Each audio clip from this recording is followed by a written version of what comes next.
shouldn't be muted. Richard. There you go. See anyone in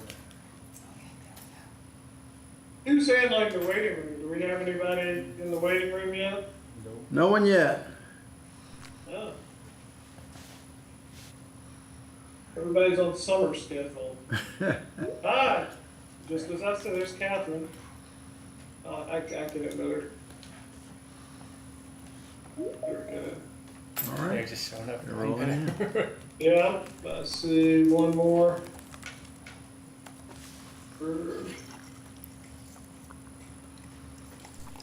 There we go.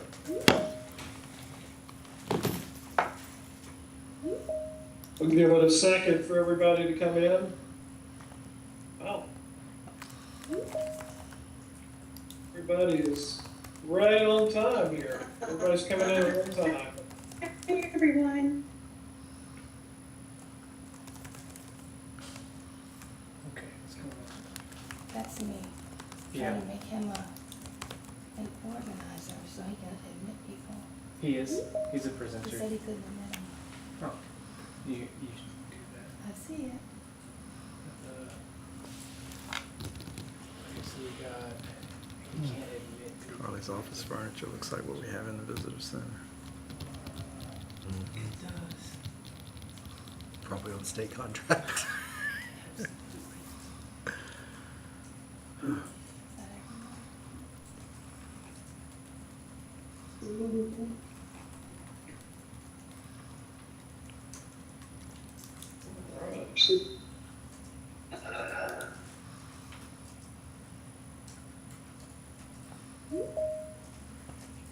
Drew.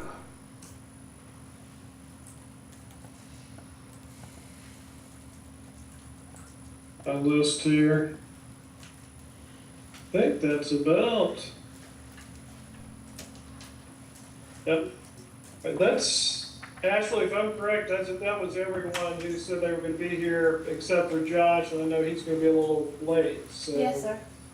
And it's 2:00, so we'll go ahead and get rolling, everybody. Welcome, I hope everyone has had a great summer, and we're gonna keep it really informal today. This is a working session. I will remind everyone that regardless of that, we are still a public body, and it's a public meeting, and it's online, so just be aware of that.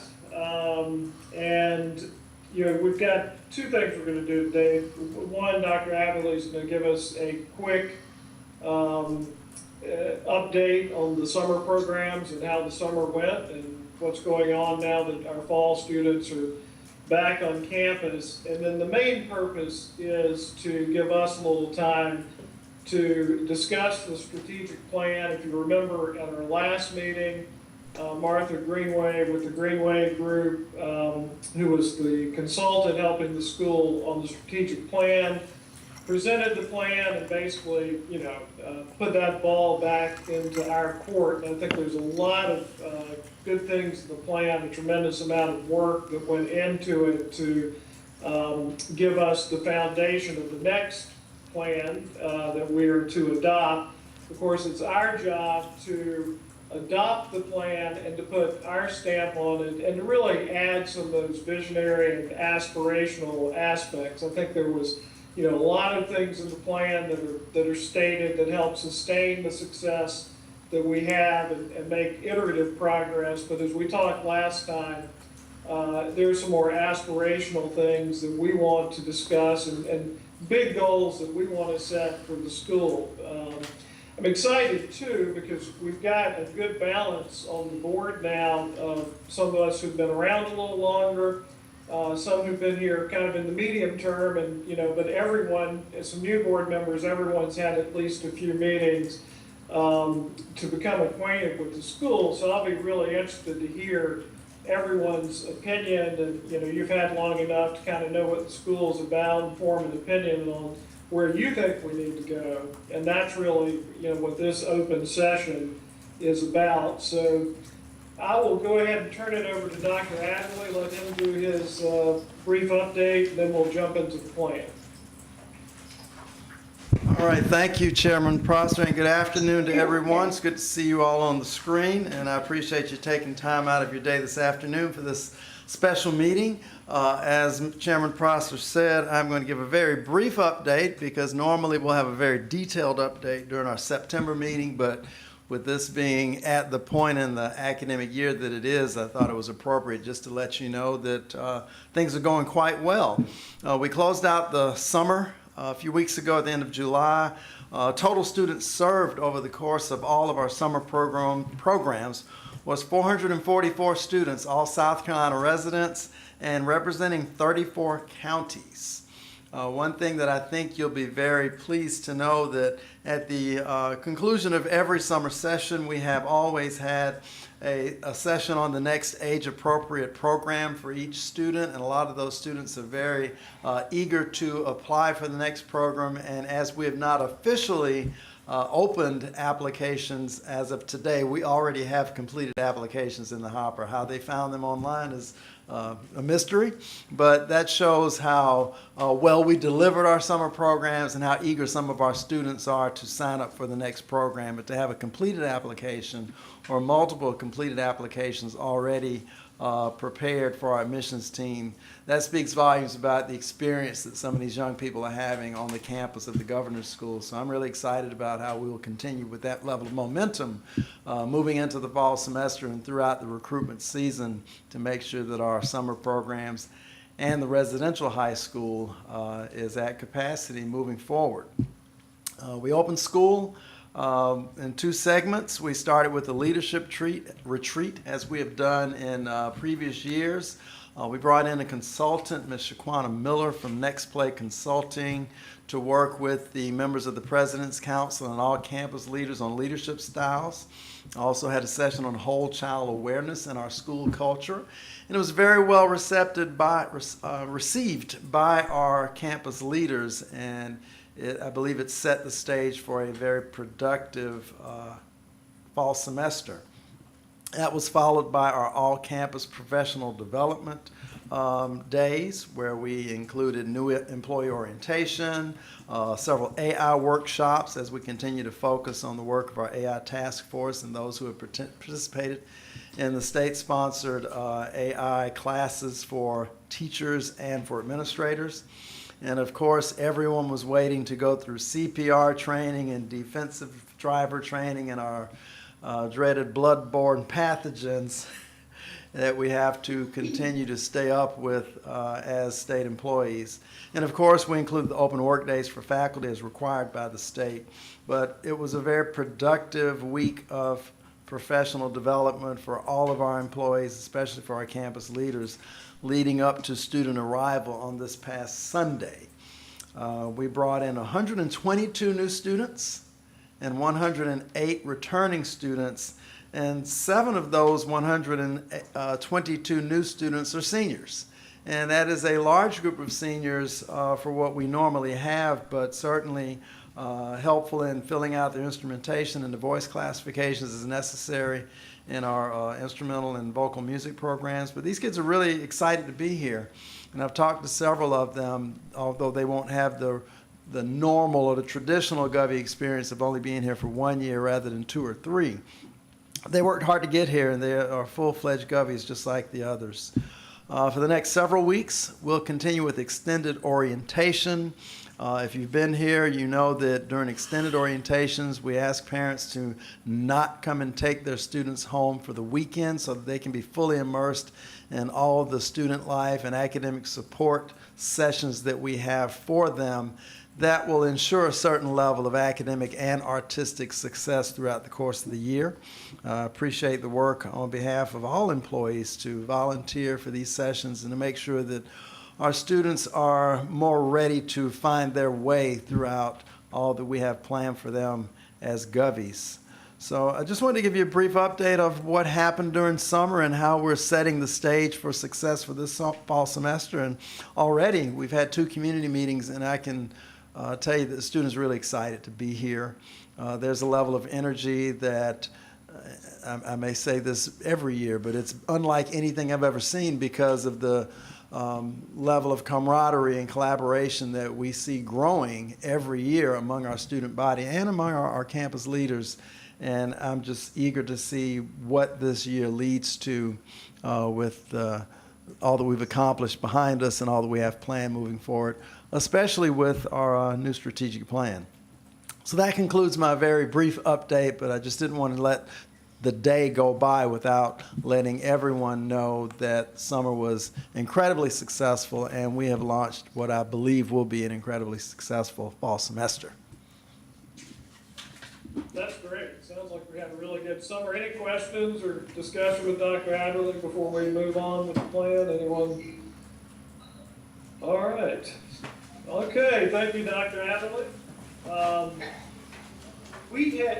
We don't really have any kind of formal method for going through this. I'll open the floor. I know that among the administration and faculty, there's been some discussion on what we talked about at the meeting, and we kind of gave a mini charge at the meeting to come up with some ideas. I know that Dean Thomas has, do we have a presentation or what, no?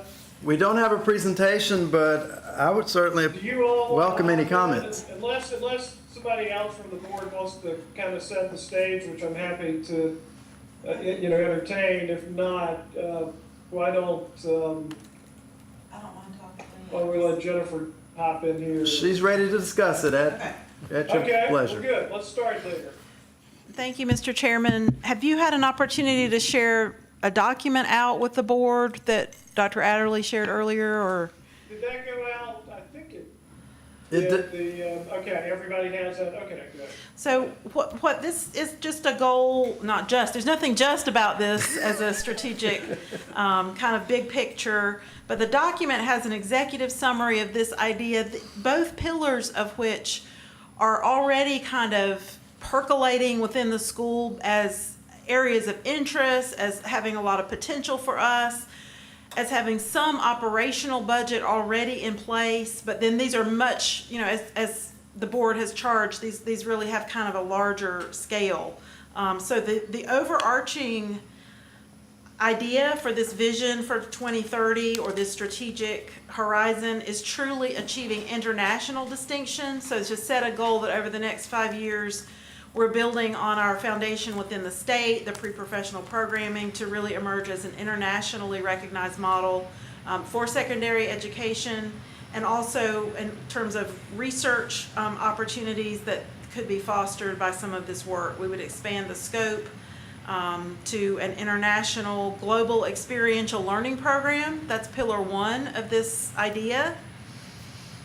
And there's some description of that in the document about, guaranteeing access of GovEs to international learning experiences, global experiences, really tracking carefully with data the effect of those kinds of immersive global learning experiences on their college and career trajectory. And pillar two is really an interdisciplinary artistic research center, which would tie into what we've been working on with our expansion of the film program, the need for a sound stage, a lot of technology there. We've made that proposal to the state and have part of the budget for that, for the building, but this would really kind of open that up to be more about all kinds of emerging technologies and specialized expertise that's really guided by current faculty, but also both of these would kind of create another position for someone who is really has the expertise and responsibility in those areas. So the second proposed pillar would be, or just for y'all's consideration, is this interdisciplinary artistic research center here on the campus.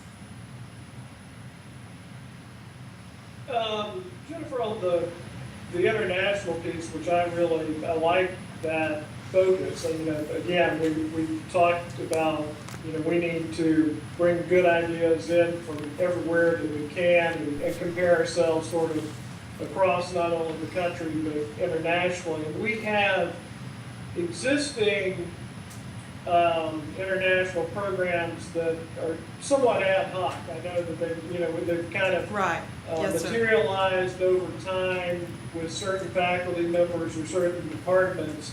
But there's not been any kind of, overarching coordination of that or promotion or really seeking out, Right. more, broader opportunities for Right. the students. Is that a correct? That is assessment? correct. That is absolutely correct. And the performance tour in music was really the longest standing, like every other spring, over spring break, the music department took a performing tour in Europe in different destinations. That is cost prohibitive for a lot of students. It was a wonderful experience. I was fortunate enough to chaperone a couple of times, but it was not accessible to all students, not even all music students, because it was really set at a price point. So we have done some preliminary research with some partners that we have in international learning centers. We've met with 2 different travel companies, including one that really does specialize in South Carolina schools and students, and have just been gathering information has been the stage that we've been in about partnering obviously with the foundation, about the accessibility piece, so that this is truly an opportunity for every Governor's School student who is interested in this international. So that would be very, very different from the ad hoc and largely commercially organized experiences that we've had to date. I know for myself, I think for many of us, those international experiences early on were very, very meaningful. Yeah. And it just, it's so good to help people broaden their perspective and see a wider world, both within their arts area as well as just in general. Yes, sir. The position, and I agree, if we're going to do that, we do want to aim to create a position of somebody who's got that responsibility. Would that be a state FTE? We may not be far enough down the road to thought about that. Are we thinking that would be a state FTE, a foundation, Yes. of grant funded, or what are we thinking? I think for stability's sake and continuity, a state FTE would really be ideal. We may not be able to necessarily start out that way, like with some of these positions, we have to find a way to create them first. Mhm.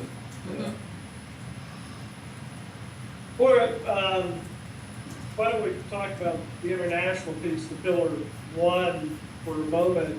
What other ideas among board members are there to kind of expand on that, or any perspectives that you have? Just hop in here. I see Carly shaking her head, yes. I think you're Yeah, I have a question. As we talk about international, are there particular areas in the world? Are we talking about Europe? We're talking about Asia, Africa? Are there any particular areas nationally that the focus would be? That's a good question. Dr. Thomas? One of the standing relationships that we have is in Arezzo in Tuscany, kind of in the heart of Italy. So they are a standing, existing Accademia dell'Arte. It's where Furman University does their music study abroad program. And they really do have local artists, and not just musicians, but of all types, who come in and help teach. Our faculty would go. And some staff would go, but they also have residential housing. So that's one location we've talked about, and actually had a visit from Dory Sibley, who was a South Carolinian. She was at the College of she was at Coastal Carolina, is now the executive director of the Accademia. So they're very interested in partnerships with us, either over the summer or at extended break. That's another question mark. If this takes off, is really figuring out where it makes sense in the calendar.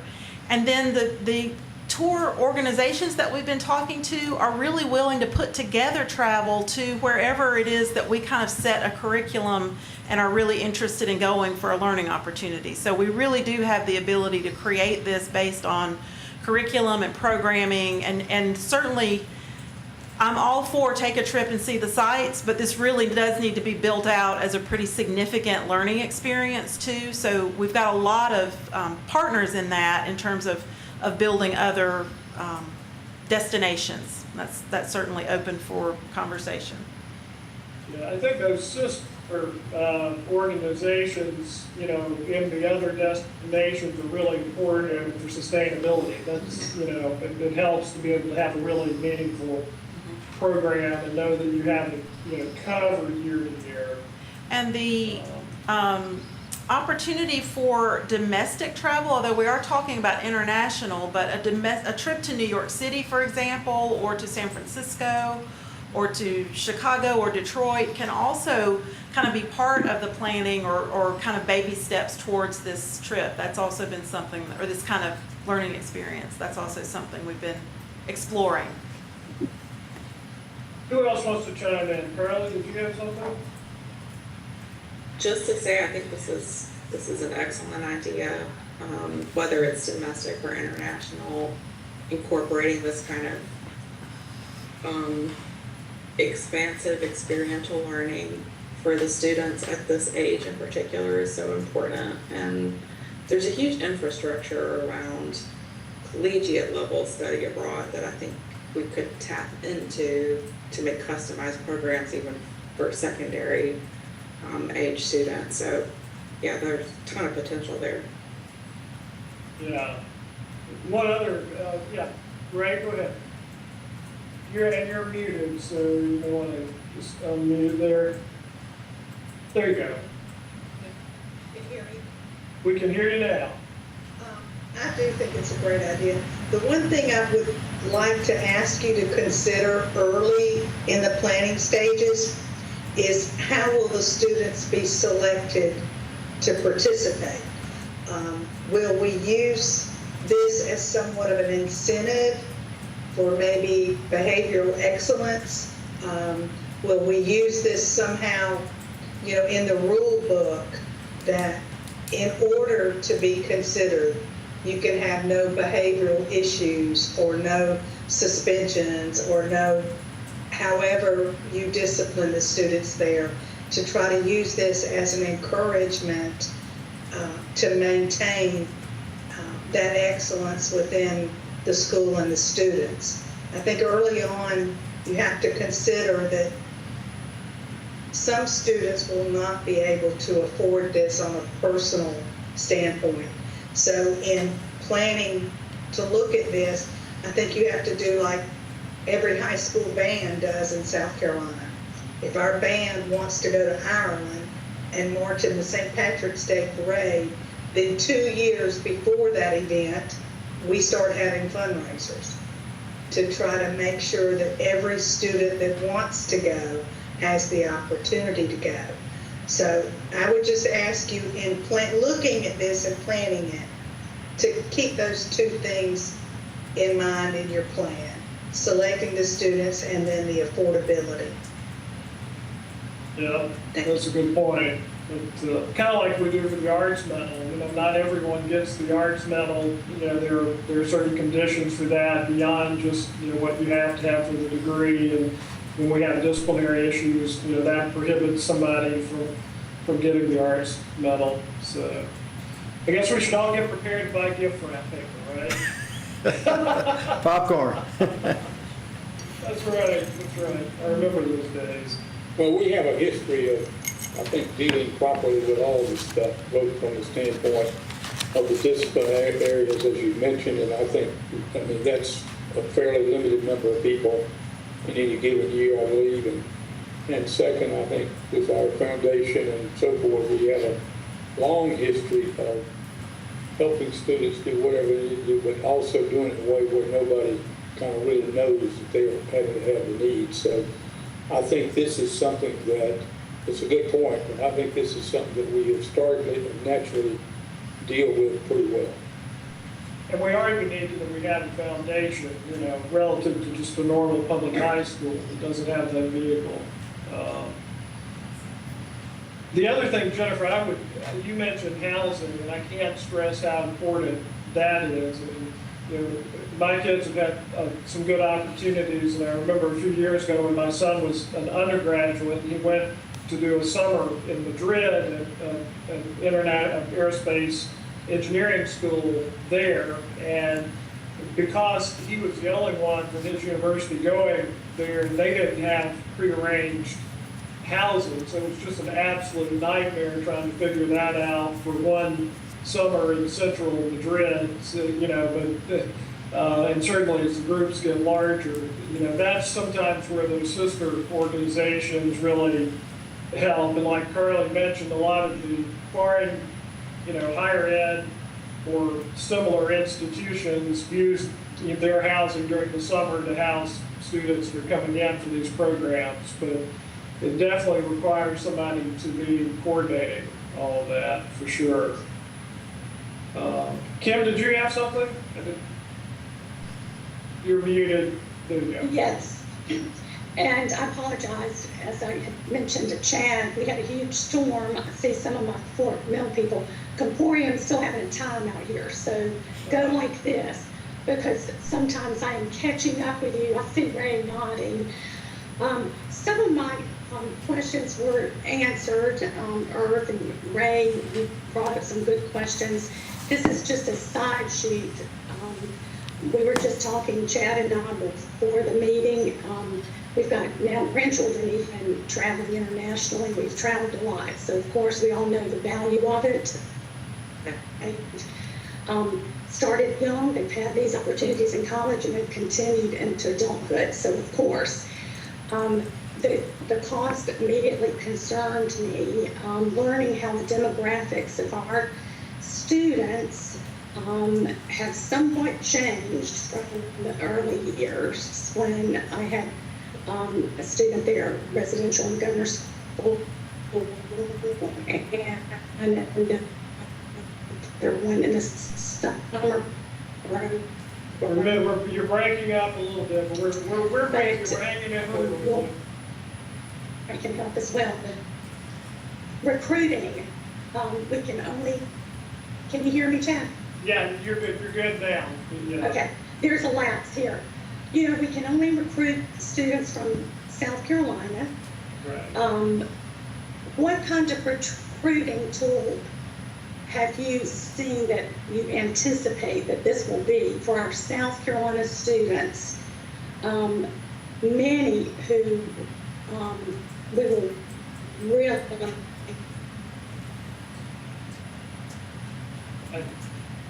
All right, it cut out the Kathy. You were asking about opportunities. the recruiting piece. Mr. Chairman, if I might, in the past, when we did the performance tour, what we did was partner with the foundation during those. It was sort of a both and. If you could raise the money, that was great. If not, we actually had an application process for any family that wanted to apply.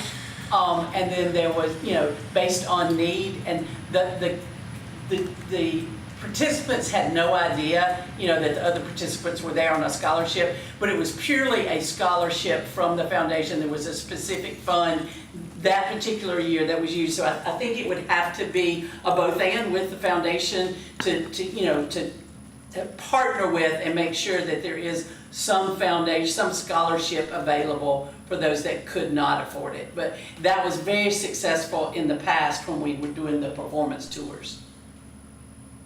You know, Kim raised a really important point about, you know, our mandate in terms of students. Obviously, we only take students who are from South Carolina, and that's, you know, by design and by statute, the way that we're set up. So that, you know, it would, in some ways, be nice to sometimes have some international students mixed in, but that would be a whole different, you know, set of issues.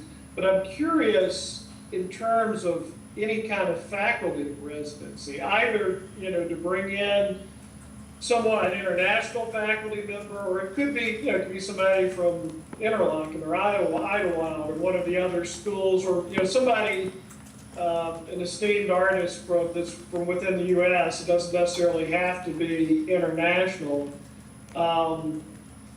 What flexibility would we, you know, other than the financial piece, what flexibility would we have to do that? Has that ever been done or contemplated or talked about in the past?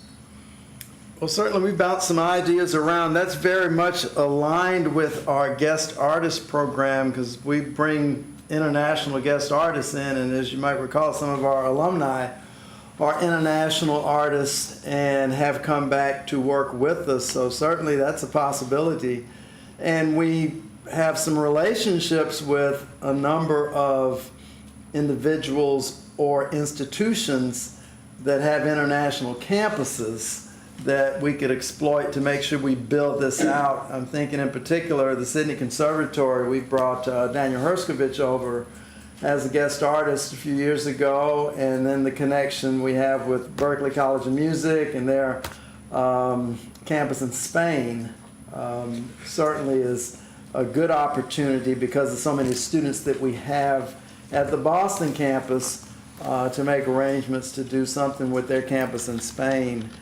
So there are a lot of relationships that we could build out to make sure that this happens in a manner that's affordable and most effective for the goals of what we've outlined here.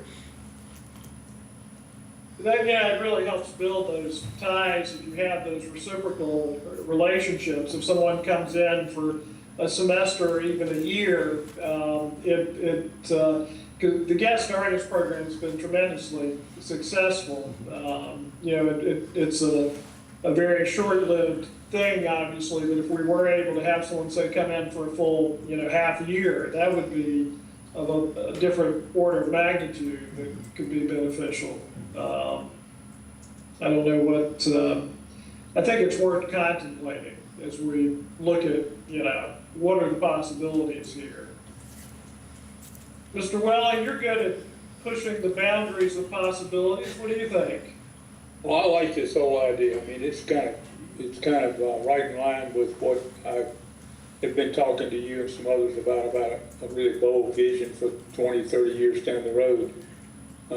But this is elevating the school, it's elevating our students, giving them more opportunity, more exposure. And I think that's how we expand the great base that we have built over these 25 plus years here at the school. We're now in a position to do things like this and to take it to another level of student experiences, of student learning, of student betterment, all of that sort of thing, as well as a larger and greater recognition of the great work that our school does. So I love it. I wonder if, given Greenville's growing international stature, and the fact that we're home to several international, U.S. headquarters for international companies like Michelin or BMW, there could be some crossover there in terms Absolutely. of connections with those particular countries, France, Germany, wherever, to maybe even acquire some funding, some private funding as part of that.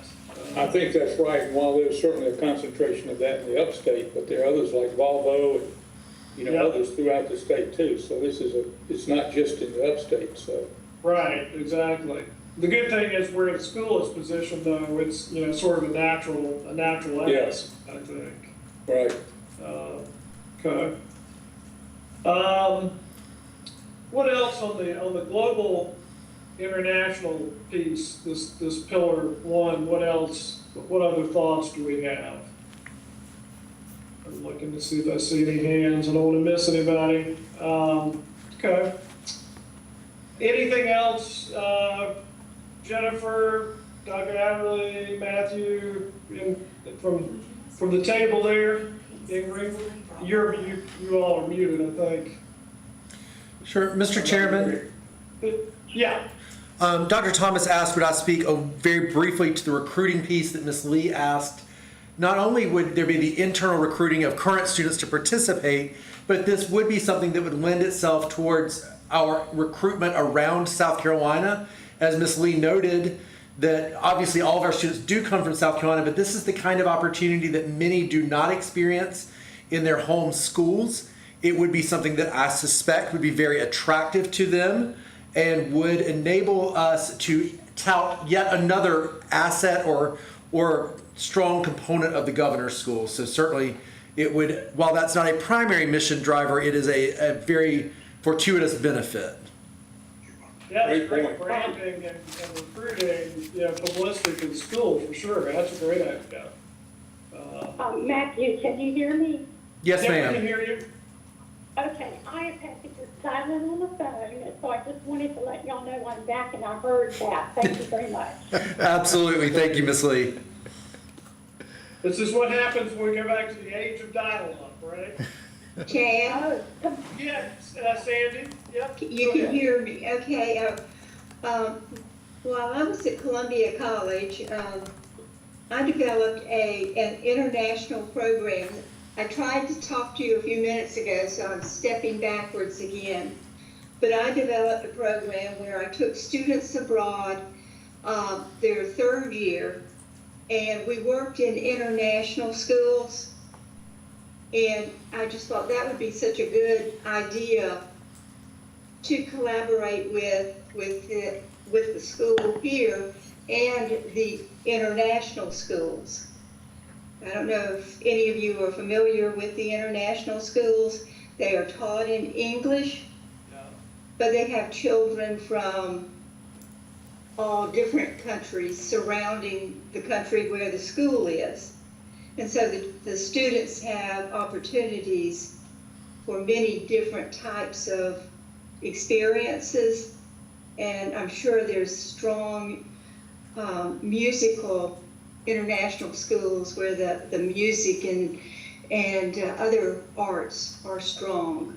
So I just wanted to add that in, and I'm sorry I was a little late trying to get into my unmuted. Oh, sorry, I missed you. I'm sorry too. I'm trying to make sure I see everybody, but yeah, that's great.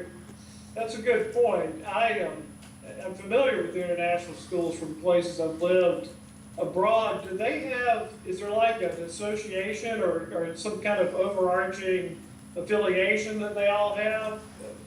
They do have a conference each year, of the Mediterranean area. And I can try to go back and see if I can make some connections there. What I would do is I would go and speak at the international conferences and make acquaintances, and then that would be a step into the school. Right. But I would think that a school that was focusing on just the arts would be able to find some international schools where that might be the case as well. That's a good point too, because they are, since we are a high school and they're primarily that, elementary, secondary level Thank you. versus college, Right. that could be Thank you, yes, a sir. great connection there, so. Okay, I'm gonna turn on. Okay. Hey, Reverend Goodwin, we hear you. Thank you. Anybody else on the international front here? Anything else? You know, we have some other resources in the state. I'm sure we have a lot more than we can even possibly identify today. But think about,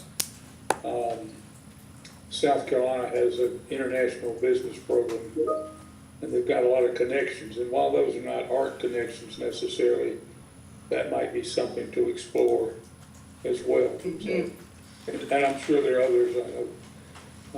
And maybe this has already been mentioned about Clemson's, particularly in architecture and so forth. But so we have these kind of things, and I'm sure Furman and other schools have some international programs that that could be helpful in this whole process. So let's just put that on the list. Yeah, absolutely. Those are some great ideas. We're creating lots of work for this person that we haven't created a position for yet, but but this is how things get started. That's the whole point here. Okay, anything else on that? If not, we'll use the Chad, document can I speak on here. that for a second? Yeah. I just wanted to Yeah, say, I attended Dakar Academy in Senegal, West Africa, and it is an amazing international school that offers residential dormitories for students and is very diverse as far as like where the students come from. They come from all over the world. And then there is a sister school in Kenya as well that is a high school that we could tap into. And then piggybacking off of what Carly said earlier, Francis Marion has a very broad study abroad program with sister universities, and we also partner with Coastal and Clemson so that our students are able to utilize any program that they have while paying the same tuition that they would normally pay at Francis Marion. So it makes it very cost affordable for the students because it's nothing more than what they're normally paying for those programs. And as someone who took advantage of that while she was in college, I can attest to how dramatically these programs changed the life of someone. I was afforded the opportunity to represent the university in France and Germany, and then to spend time in Canada representing the school as well. So it created a love of travel, but also gave me such a beautiful global perspective that I wouldn't have otherwise if these programs didn't exist. So I'm very excited to hear about this and that it would be available for students at even a younger age, because I know how impactful it was for me, as well as my brother and my sister both took advantages at their universities as well. Yeah, those are great programs. That's a good thing. I hadn't thought about that. With programs where, particularly at college level, where you're able to do the tuition exchange, you're basically paying your home university. Usually that works in a reciprocal manner when they're sending students too, so I'm not sure how, but there's got to be some way we could look at that. It's definitely worth certainly looking at that infrastructure, because there are a lot of those programs like that. And there may be, Dr. Thomas, you might know of some, are there similar kind of programs at the high school level? I don't know if those would be more among private, high school, secondary schools or public schools, or Yes, sir. how does that work? So far in my research, that's been mainly what I'm finding, is that is, that may be the case in a school where families are paying tuition, and so they might have an exchange. Our new-ish ballet instructor, Cynthia Riddler, shared this week, after Dr. Adderley kind of invited, that her school did an exchange every other year with a program in Russia. And so one year a group of dancers would go from her school abroad, and then the next year a group of dancers from that country and their teacher would come. Those are the kinds of programs you can do when you're really a private institution. So most public schools that I have found have done this through working with these charter companies who really organize great school tours, and they can make them very curricular, but that's really the model that I'm seeing as most common. And we're somewhere in between those two, so. But I love the exchange idea. I'm just not sure what, with our restrictions in terms of the student body, we'd have to be very careful about that. But, it's, we don't need to preclude it necessarily either. We explore options and see what's the possibilities are. Irv, you were going to say something? I was just going to say, I'm convinced that as we get into this, we're going to find a lot of more creative opportunities to explore different ideas. We're going to find ideas, and they'll take us down some paths. And, this is exciting, just on several levels, to plow this kind of ground, because it's wide open. So, Dr. Adderley, how would we seed that position, in advance? That we all know the process for getting a state FTE, and that is not quick. What are your thoughts on that? It would have to be launched as a temporary position, Right. as we have done for so many, and then made the conversion over. We're trying to limit that type of request moving forward, but that is the way that we have launched programs in the past, much in the same way we did film and some other things where we just had to have a position. Of course, with a generous donation, we could immediately have an endowed position funded by the foundation. So there are any number of ways that it could be done, but absent a donor that could wrap their arms around that project, we'd have to start with a temporary position. I'd be interested, and this is kind of probably more of a foundation board question, as to what the number would be, the magnitude of an endowment in order to endow a position. Have we Do we have any history with that? We don't, and I can't be exact with what it would cost, but I think it would be several $100,000 for a position in the At least, range between probably 75 and 100. Correct. It would be several $100,000. Yeah, probably a little bit more if you think about So it. for every 100,000, it would take a $2 million endowment to support it. Oh wow. Yeah, that's what I was thinking. You're gonna be in seven figures to do it, yeah. But by the same token, don't dismiss that idea, because I think this is such an exciting new opportunity that I think we could make a good case, and I think we might find some very interested donors for this innovative kind of a process. Exactly. We could look at doing a donors group, you know, putting something together if we can define the position and, you know, I don't think things die for lack of funding, they die for lack of vision. So if we can put together a vision, I think we can find the funding. So, I agree, and I wouldn't want to discount the opportunity with some of the potential university partners, because in a lot of ways, certain colleges, universities, conservatories, and art schools view us as a feeder school. And certainly they may want to offer an existing faculty person to work with us for a given period of time, whether that is a semester or a full academic year, because of the influence that may have with students that will eventually enroll at their institution. So that's a possibility that I see could definitely happen sooner rather than later. have we done that for, you know, any area, any art area or any reason before where we've had, I know we, you know, some of our part-time faculty also are faculty at some of the universities, but have we ever done what you were just talking about, Dr. Abley, in terms of a full semester or full year commitment? We've not done that, but I'm familiar with that model with some associates who have relationships at the university level, who have relationships with technical colleges in their state, or junior colleges, they're still called in some parts of the U.S. Those types of relationships of shared faculty or faculty loans, that's still very much a model that they depend upon to make sure that there's a pipeline of students going from one program to the next, especially with the transfer agreements between technical schools, those associate degrees leading into articulation agreements with the four-year institutions. Yeah. They also, the technical colleges also have all of the dual enrollment programs as well. Correct. We don't, obviously we have the arts and we have AP, we don't have any students who do any kind of dual enrollment, do we? We don't do dual enrollment because of the scheduling challenges. Right. AP is our avenue into college credit. That's what I thought. Scheduling would then be difficult, and the, you know, physical moving students around piece of it, since they don't drive or have cars on campus rather. Nor do we want them to. We have cars on campus. For sure.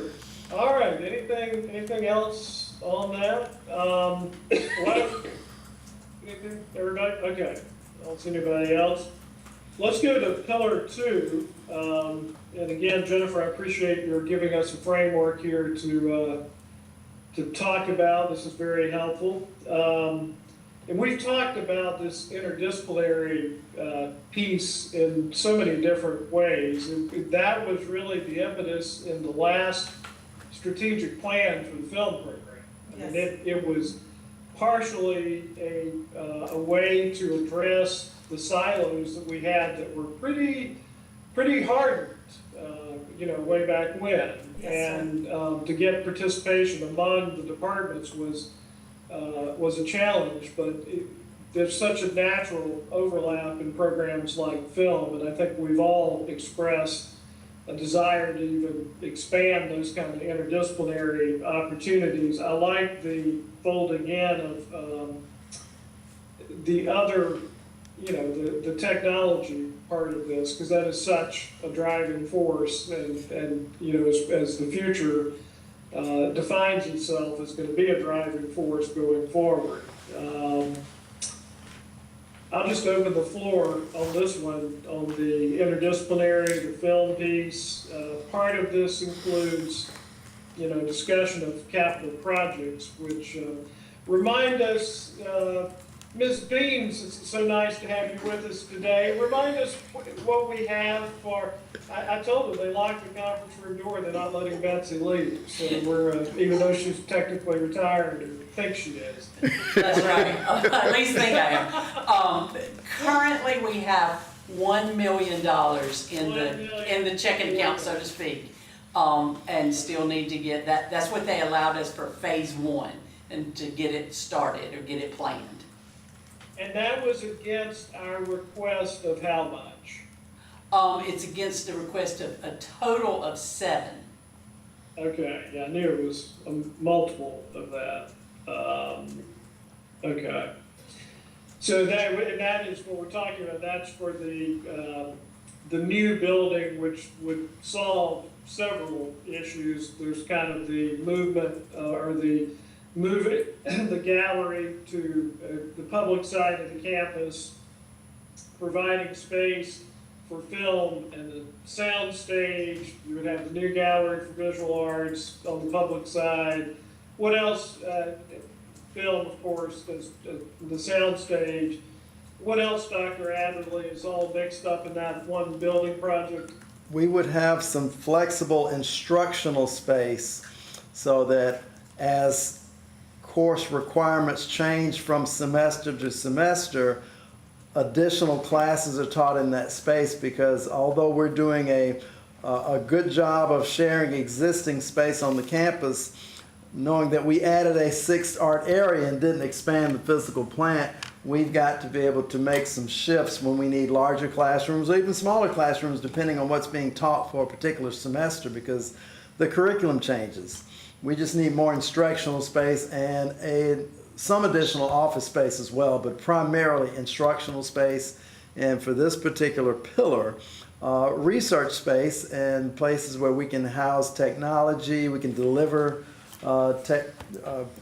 courses and seminars that require expanded technology. So we need to upgrade all of our accessibility to technology in this particular structure. So, obviously that is a goal for our legislative efforts, but also for fundraising on the foundation side. It's something that's going to be a multi-year effort, because I don't see a windfall necessarily coming to, make that happen immediately. Correct. Again, I think that's something that we need to plan it as if we have the money for it and visualize it as to what it could be. And present, that gives us a stronger case as we try to sell it to whomever, whether it's the General Assembly or the foundation or ourselves or whatever.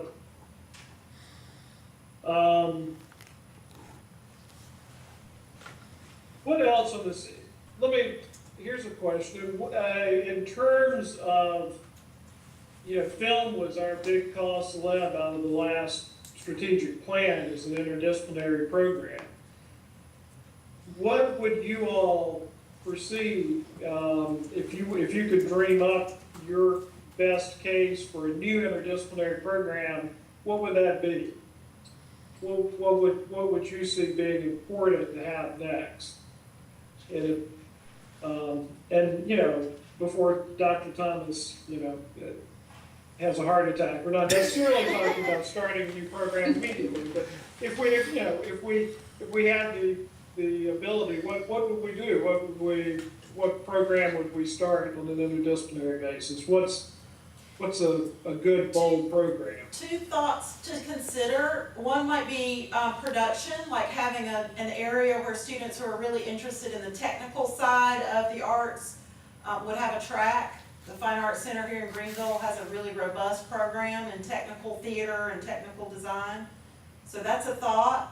The other is, in a center like we're talking about, really becoming much more robust in how collaborative art making is sort of a norm It's not a once or twice a year, it's not a, one production. It's that we really do have what one of our faculty member calls them the hyphenate artists of the 21st century. But so that students really have a pretty enriched, embedded, whatever their form, whatever their art form, that really is embedded in all of their work over time, and not just sort of one-off. I mean, the one-off things are amazing, but that's not a new program, that's just a new environment in which that is a regular part of their practice, is working across disciplines. So is that a programmatic change? Is that a physical space need? Is that a faculty need on the collaborative side? I understand what you're saying, what you're doing. I'm not sure what you would, how you make that happen. I don't mean to be glib to say yes to all of the above, but it really is kind of there's space needed for that, there's revamping. This is also in the existing strategic plan on some level, considering our schedules, that currently everyone is doing their thing at the same time.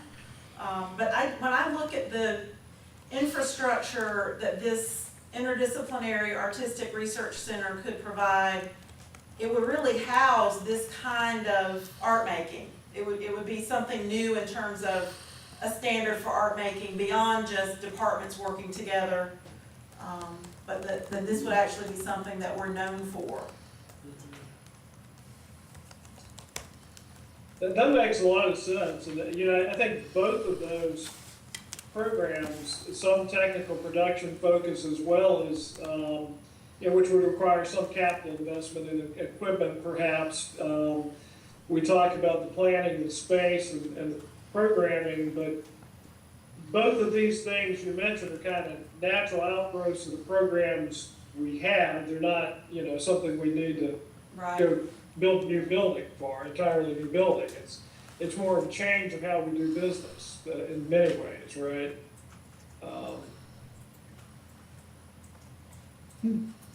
What do you think about that, Dr. Hammond? I think that Dr. Thomas gave us a very good idea of what's possible and what's needed. I certainly would not want to initiate a new collaborative program that requires more real estate, which we don't have. So we need to consider building on the space that we have and going up and accommodating the student body that we have. But certainly what she's outlined is feasible, in my opinion. And if we could put the action steps in order to support that, I think it would be a huge success for the governor's school. Yep. What else on that? What do you think, Mr. Welling? Well, I think, I don't necessarily think all of this needs to be necessarily new programs, but just enrichment of existing programs. So I would ask that we think about it both ways. That makes a lot of sense. That's kind of what I was trying to say as well, in terms of it's a natural outgrowth of what we already have. It's just it's taking the ingredients and making a new recipe versus your current. So I've seen some advancement, I believe, just particularly in the last year or two. And a good example would be what the play that was put on by the drama department, and it was a collaboration with drama and dance, and it was multiple department. Yeah, it was really quite well done and very amazing. And I think that brought a whole new depth to what was already pretty rich to begin with. So I'd use that as an example. So, and certainly film has contributed. I mean, it's a natural place to bring a lot of things together. And we ought to have the mindset of how do all our departments collaborate together. That ought to be a daily mindset.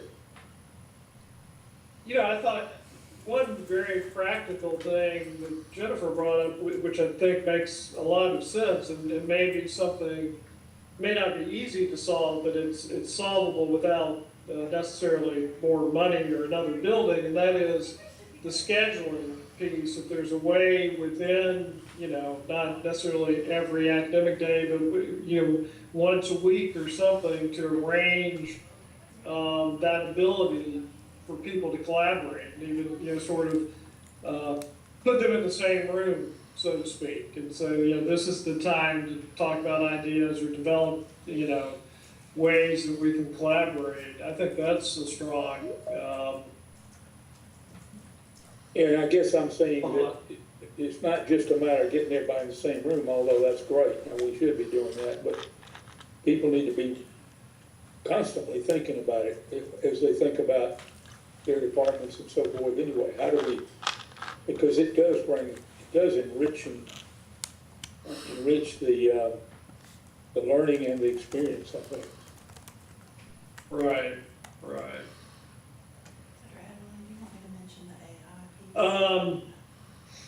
Let's see. I'm kind of looking through here, and anyone feel free to chime in. I was just kind of reading through this here, and Foundations First Pedagogy. Yeah. Who was? All right, this Go ahead, Sadie. Um, Oh, I'm sorry, Kim. Yeah. Yeah, does anyone know a school that is doing that well? All of, the interrelated departments, I, of course, dealt with this in the Fort Mill School District and music when we would try to collaborate with all the arts. It was absolutely fabulous until the schedule did not allow. So, of course, that's a big consideration. But what art school is doing this well, even if it's not at the high school residential level? I can't say that any school similar to ours is doing anything at the level that we desire.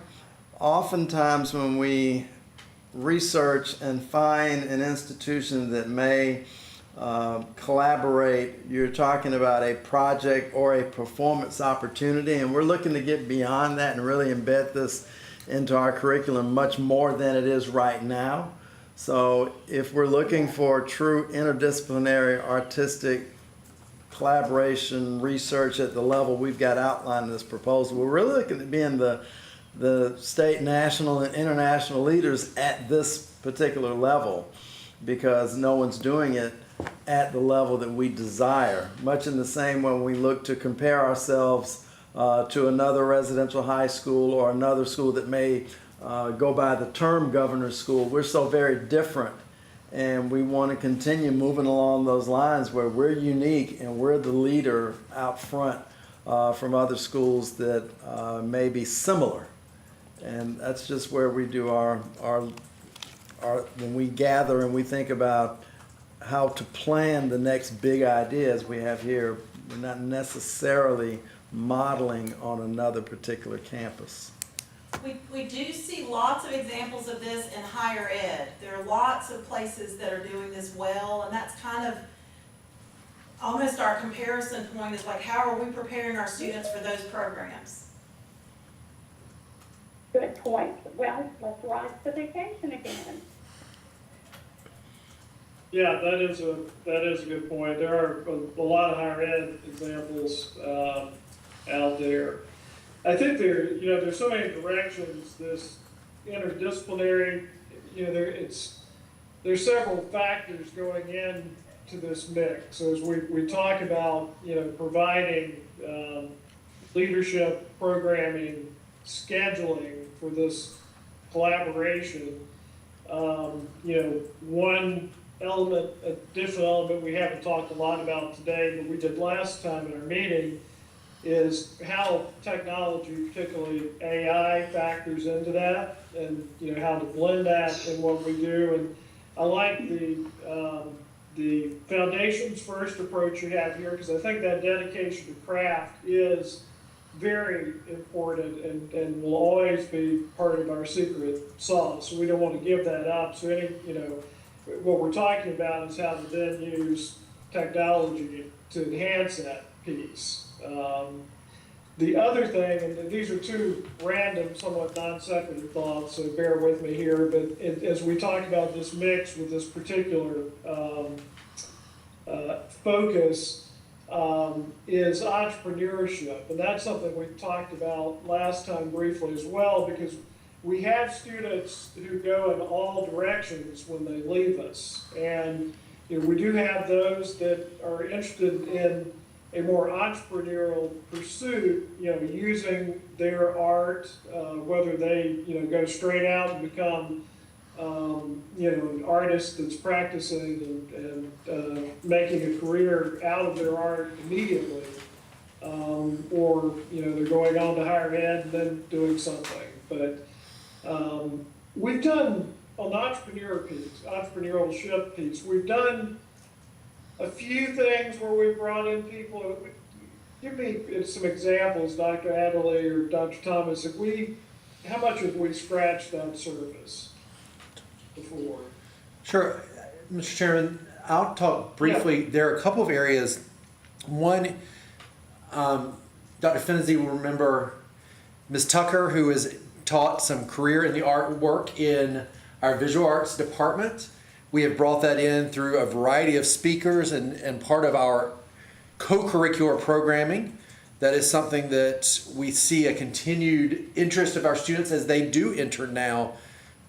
Unfortunately, fewer and fewer are going straight into one career. They're going into multiple careers and may enter that hyphenated economy that Dr. Thomas was speaking of earlier. And so that is an area where there is some instruction, but always they appreciate more. And they appreciate just honestly the fundamentals sometimes as well, because earlier today we were talking with our student government about some programming for Wednesdays. And one of the things that Dr. Thomas mentioned there, even for them, it is not too early to think about retirement. It is not too early to think about how you're going to figure out the tax bill if you've been an independent contractor. And so all of those pieces tie into this work for them. Yeah, I think those somewhat, on the life skill side as well, like you mentioned, are very important. And our students are not the only ones, going out into hyphenated and serialized careers. I think that is more the nature of business in the world these days than it ever was. So that's, it's for all students coming out. This sort of second pillar we've talked a lot about, different ideas, and I've made some notes, I'm sure you all have. I don't want to lose those thoughts, but I do think as we, once we wrap up this meeting, we need to kind of think about how do we weave these things back into the plan in a more structured way. I think we've had a lot of good ideas we put on the table. Schedule-wise, Dr. Adderley, are we trying to have this plan formalized and adopted in our September meeting? Is that what you were hoping for? What is the next stage? At the very latest, I think that would be most effective for the campus, because we're a little behind the timeline that we originally articulated, and I certainly understand why, but I would encourage us to be able to have it officially adopted at the September meeting so that we can get it posted for the community, move it forward as we go through our budget hearings with the legislature, and work with our foundation to start getting the resources to support what it is we'd like to do moving forward. Of course, we have to get it beautified in a formal document, and that's going to take some time with our communications department and our print shop. But in terms of content, what I had envisioned is this being right out front as and I don't recall the exact term that Mr. Welling used, but our big idea for the plan and the other work supporting this big idea, because much of this is not already in the plan, although we see components of it. This really does stand alone to some degree, and the existing work supports it. So we've got some things that we need to synthesize and then present. Correct. As you said, put it kind of in the final form. Are we missing anything in terms of that big vision? We've talked about a lot of things. Is there something, that got missed in the process that any of us feels important, or another idea that we should pursue? What do you think, Irv? This is your soapbox normally. Yeah, I mean, I think what basically Cedric just said, I agree with. I mean, I think I want us to look forward to a big idea, a bold vision, which is a longer term proposition than this strategic plan. Yeah. But I think this strategic plan can be a forerunner to that, and can certainly point us in that kind of a direction. So we need to be thinking about the bolder ideas, which I think this discussion today is mostly been along those lines, which I love. So, but I think Cedric's got the right idea about it. So. Yeah, we've had some good ideas put on the table for sure, and I think this has been helpful. And our next meeting is September 9th. 9th, yeah, so I knew it was early in September. So we've got a little bit of work to do before then, and then to present something back to the board for the September 9th meeting. Dr. Thomas, what else are, kind of, with all our meandering discussion here at the end, anything you wanted to say to put us back on the path of synthesizing all of this? No, sir, I wouldn't presume to do so. I think you're all, it's all great brainstorming, and, just, there may be more on the table here than is realistic, even in a visionary sense, so this was just food for your consideration, so. Okay. I know a couple of folks had to join us late, LaShawn and Josh, and so y'all haven't been here for most of the conversation. Hopefully you got this document with the 2 pillars that was sent out earlier today, but anything that you all would like to add? Want to make sure everybody has an opportunity to give some input. Or Andrew, I know you've been here the whole time, haven't heard from you. Is there anything you want to put on the table? No, I have shared some of y'all's similar thoughts about the international aspect, and frankly, I was a little confused, although now I know why. I didn't receive the document earlier today, so I'm looking through the draft strategic plan and thinking, where are these 2 pillars? But should have spoken up earlier. But I was following the conversation, and one thought I had on the international aspect, I know some South Carolina public schools, which I believe are also restricted to admitting residents of South Carolina, do participate some way or another in international exchange programs. I don't know if that's an avenue we could explore, but I think tapping into the international business community would probably be a more streamlined avenue for that. That's a good idea. I know there are some programs where public schools have done some exchange. I don't know what the rules are for that or who coordinates that.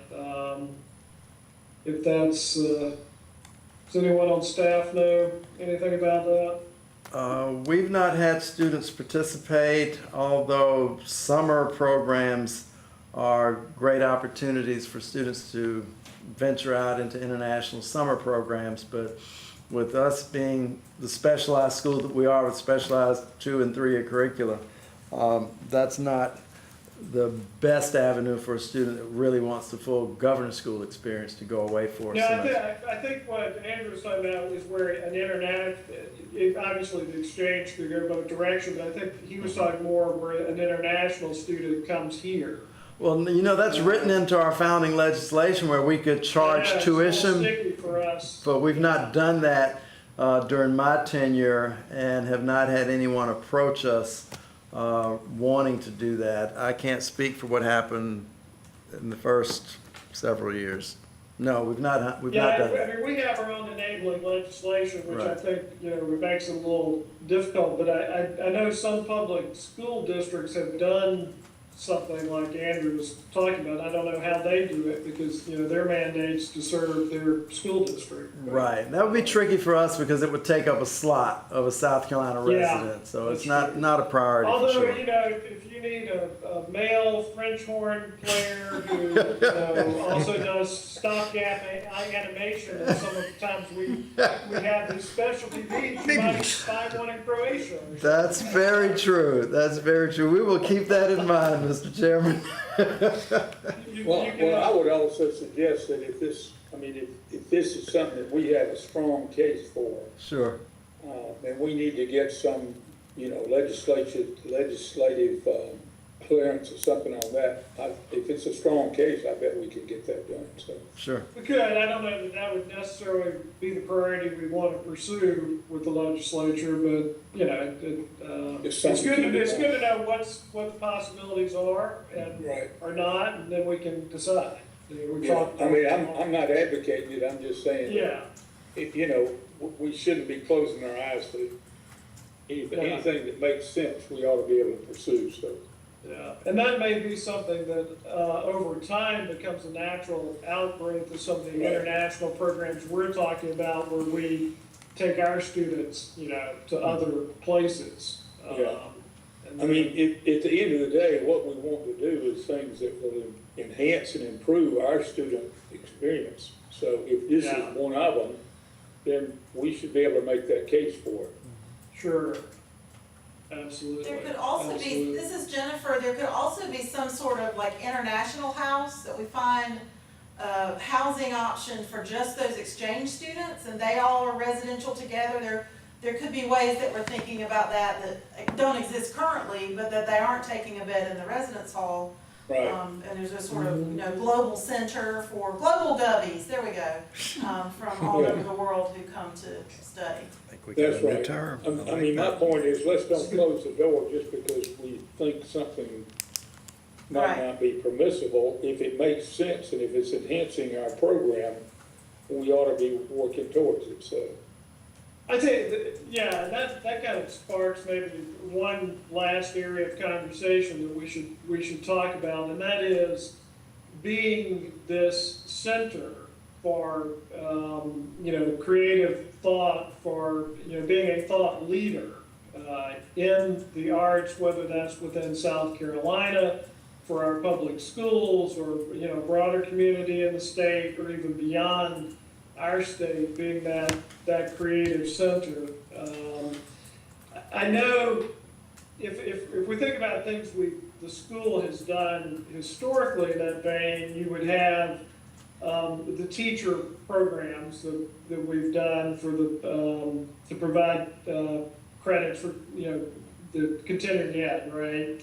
I know we used to have at one point programs where teachers came to campus for a week or two over the summer. We don't do that anymore, do we? We haven't done that in a while, is my impression. We have not, but we still have teachers coming to campus for our outreach programs as well as going out throughout the state, working with teachers and librarians and other service providers, especially in the after-school service provider cohort. But we have not had the state teacher programs as we've had in years past. They've revamped that program. I really can't tell you the details of how it is offered now through the state because it just hasn't worked with our programming in many years. Well, from an outreach standpoint, I would say we've done an outstanding job there. And of course, we were able to to use federal funding in a way that I think was great stewardship of that money to put that program out in the state and really expand it. So that is a terrific example. That's something I know, Dr. Adler's been focused on since he came to the school. What's an analogous program to that we should think about that we haven't done? In the sense of being this center of creative thought leadership in the arts, and then, using creativity to drive the state forward, what's something else that we could do? Is there another, is there another group? Is there a broader, private sector group, business group in the state that we should target, beyond just the schools that we target now, or, to try to bring in and participate with us in, utilizing our resources to help become that thought leader? Well, I think Just throwing that out for heuristic value. Well, over the last couple of years, primarily the last year, we've expanded into not just teachers, but bringing librarians into the fold, public librarians and community librarians, and the after-school service providers.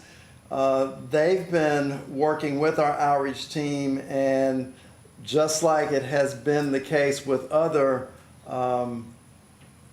programs we've had, admissions and enrollment is a natural outgrowth of broadening our contact with those agencies and those individuals throughout the state. So that's been in the works. It was piloted with a small group, and now it's expanded considerably. And when you see our numbers next month, you'll really be a believer in that, because it's just, it continues to grow. Our impact continues to grow throughout the state. So those are the two that we're going to, for the next several years, build that network out even more. I guess there's two pieces to that. One is how we use our resources to project outward and connect with these constituents we've talked about. The other is, how do we raise the bar of what we're doing? And I think that kind of comes full circle back to what we talked about at the front of the meeting, in terms of maybe bringing in some guest faculty. To kind of go beyond what we're doing with the guest artist program, it's just, a performance or two, to something that would be more sustained over time. Someone in any of these areas, whether any of the art areas, or basically to kind of be a tool to help sharpen our, the creativity within the school, within our faculty. Kind of some kind of an ongoing relationship, not just a one-off deal. Well, may I? Yeah, please. Yeah, a little bit here. I was at the State Department for Columbia College, and I was over the early childhood programs in the state. And I was constantly in schools working with teachers and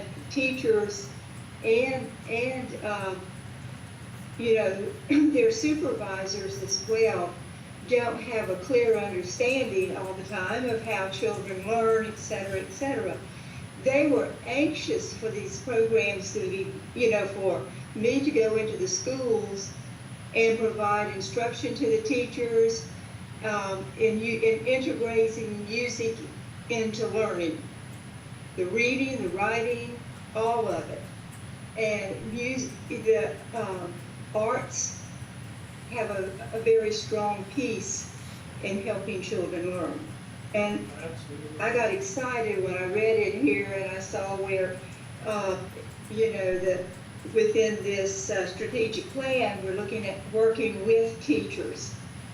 And just my thoughts. Yeah, no, that's very important. Again, I think there's a lot that can be done to expand that outreach, to use our resources and help, particularly many of the schools in the more rural areas, or the areas that don't have as many resources in the arts specifically. Let me take what Sandy just said, which I think is important, and kind of turn it around the other way and ask the question, how receptive is our faculty to having someone come in to help them in the same way that we go out to help others? I think we're all receptive, professional. I know it's a loaded question, but No. I think it's, it may be that we've not, who's that? So somebody's getting some feedback. You may want to mute out if you're not talking, but, Okay, go ahead, Randall. all of our employees, faculty, staff across the board have been very receptive of professional development in every instance when we have delivered it. Certainly, I think it may not be as well known that our guest artist programming goes beyond performing, but they're actually working with our students and our faculty throughout the period of time that they're here. It's rarely a one and done performance and they're out the door. They're usually here for multiple days at a time, sometimes beyond a week. So that is a part of that sharing of pedagogy that is built into our guest artist programming. So certainly any extended time beyond that, whether it is a quarter or a semester, would be very well received by our employees across the board. Yeah, and I don't mean to imply that there is resistance. It was just a way of asking the question to kind of provoke thought. One thing we may want to do is put that charge back to the faculty council and say, give us some ideas, if you're dreaming of a perfect world, of how you could do the things that you want to do to grow in your own area that you teach, in your own art area. What would those things be? The opportunities that you've not traditionally had in the past, what would that be if we were able to facilitate that kind of help for our faculty? I believe a sabbatical would be at the top of the list. And that's an interesting, that's a very typical tool in education, right? But Correct. If you think about what a sabbatical accomplishes, it creates a space to bring somebody else in on a temporary basis that brings new blood and new thought, right? That actually could be organizationally helpful to the institution. And again, I don't know within the bounds of state government, the rules, what we can and can't do because we're not hiring it, which has a little bit more flexibility there, but that's, either on an exchange basis or, a sabbatical opening up a space to bring in someone else to, just for a semester or something. I think that's something we ought to think about. I believe if we consider some of the collegiate models where sabbaticals are offered for advanced study and there's an opportunity to earn another credential but also bring some level of scholarship back to the campus for a required period of time, I think that both on the faculty and the staff side that would be welcomed because of the opportunities that it has for career advancement, especially if you look on the staff side when there aren't any built-in opportunities for promotion through the ranks because of where we are with the size of the school, but also on the faculty side where a terminal degree may not be required for joining the faculty, but certainly desirable, and depending upon the moves that a particular family may make, it's advantageous for an individual who may be the trailing spouse. So there are a lot of different advantages to continuing to sharpen your sword, both academically and professionally, while serving at the governor's school. And I think a sabbatical certainly, if we look at the collegiate model, would be worth exploring and likely supported by the legislature because we do fit the collegiate model and those programs already exist at the state level. But we are in many ways like higher ed, more so than the normal public high school would be for sure. So, correct. That's a good idea. That's a good thought. Any other thoughts? Yeah, hey Josh, go ahead. Yeah, this is anecdotal, but certainly I just recall years ago choosing a seminary. I was as enthused about the faculty as I was the pictures of who guest taught, for an intensive. There was a tremendous value to me to go, and I'm going to have the opportunity to be around such and such, you know. So I see this as a very attractive piece, especially to young students who, just forgive me, I do not know the answer to this, but when we're even selecting guest artists and guest performers, who is the leadership, so to speak, that's key in determining who, and you know, we've got a limited budget, limited resources. When we're making those decisions, who at the school, you know, really is hands-on with those choices at this juncture? I just don't know. I'm asking the question. Well, it's primarily selected at the departmental level. You want to fill in any? Yeah, that's correct. Really through the department chairs make the request, but all the departments really seek input from faculty and students, quite honestly, as they make those selections from year to year. So officially they come through the chair to my office and to the foundation, but it really is a very on-the-ground process about artists that will visit. And I would just add, since I have the microphone for a second, that one of the things in our strategic arts plan had to do with creative opportunities for faculty, not to take a sabbatical, but to take an extended residency. For instance, this past year, Ann Tromson has directed a show at Sewanee where we have an alumni. And we worked carefully. She proposed that 2 years ago. We worked with other people in her department and her adjunct coverage and did a lot of her tutorials virtually, so she continued to work with students one-on-one to allow her to be in Sewanee. She actually returned to campus so we were very careful about how we did it to make sure it was still fair to her full-time contract with the school. But we really saw that as part of her professional activity, you know, in the field, again, directing a show at the college level with alums. And that was a model kind of coming from our strategic arts plan of how can we be creative about continuing to allow for those kinds of opportunities. And that's just one concrete example. Yeah, I think it's great to hear that articulated. I think those are the kind of ideas we need to develop out a little further.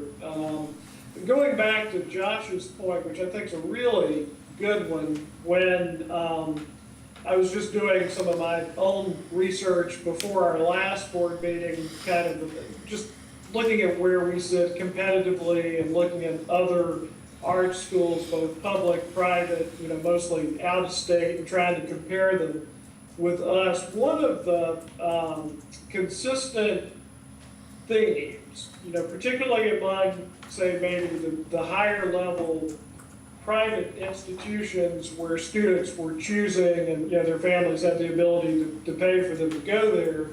But one of the consistent themes was, I want to study there because I want to study with such and such artists. And, you know, going exactly back to what Josh said, I think that's important. And so I think it's important for us to, you know, not only recruit great faculty, which we do, and give them opportunities to grow, but also, you know, and give them opportunities to perform outreach. All of those things help. But I think that element, you know, all comes back to, it is important who the faculty are. You know, it's important when you get that really exceptional student who's looking at us and deciding whether or not to come, you know, it's important that they meet and know the folks, you know, that they're going to study under. So I think that's a really good point. Anything else on that sort of sharpening of the skills for faculty and staff that we should throw in there for consideration? Sabbatical, what did you call it, an extended residency, Jennifer? Yes, sir. Mm-hmm. Yeah. Okay.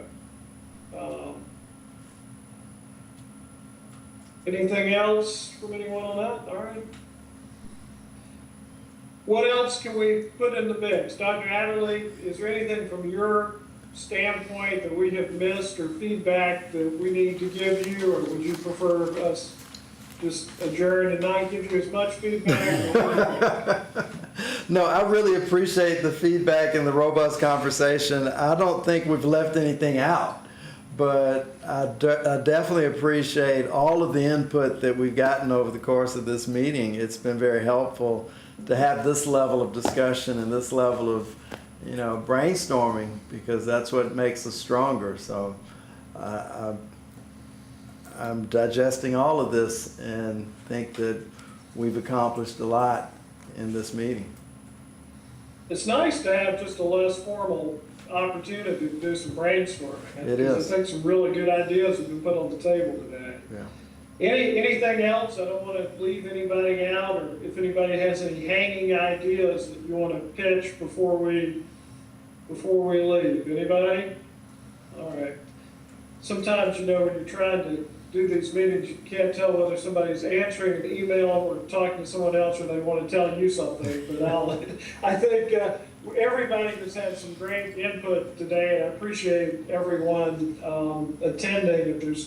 If there's nothing else, this is still technically a meeting, so I need a motion to adjourn. Thank you, Josh. We appreciate that motion to adjourn. Hey, How about a Josh. second? Andrew smiles. We'll say Andrew seconded that. Anybody object to adjourning and moving on with the rest of our business? We will, I do want to mention the September meeting. You probably got an invitation, and in case you didn't know what it was for, this is the meeting where we do the joint meeting with the foundation board. So we will have our meeting as normal on Wednesday morning. There's an opportunity to do a joint tour of the school with the foundation board in the afternoon, and our students and faculty and staff are going to be putting on some special programming for us for that would be very helpful. And then what we do with the foundation once a year, and this is something we established a few years ago, is we do a joint dinner. So everyone should have gotten that invitation to the joint dinner. No, it's been at the Poinsett Club, but I noticed it was somewhere else. Can anyone, do you know where it is? That's It's in the City invitation. Club. City Club, oh, that's right, they moved it to the City Club, yeah. So it said the City Club, so hopefully everyone can join us for that. I know some of you can still do that and get back home on Wednesday night. For many of us, we stay over, so if you need a hotel room, let Ashley know and she'll arrange that for Wednesday night. So board meeting starting at 10, tour in the afternoon, joint programming, joint dinner with the foundation on Wednesday night, what time does that dinner normally wrap up? 8 o'clock. 8 is what I had mine at. So done by 8. So those of you lucky enough to be in the upstate or Columbia, you still have the option of going home. But anyone who wants to stay needs a hotel room, let Ashley know. So, all right. Anything else? I think we covered everything. Appreciate it, everybody. Y'all have a good one. Thank you all. Thank you. Mhm.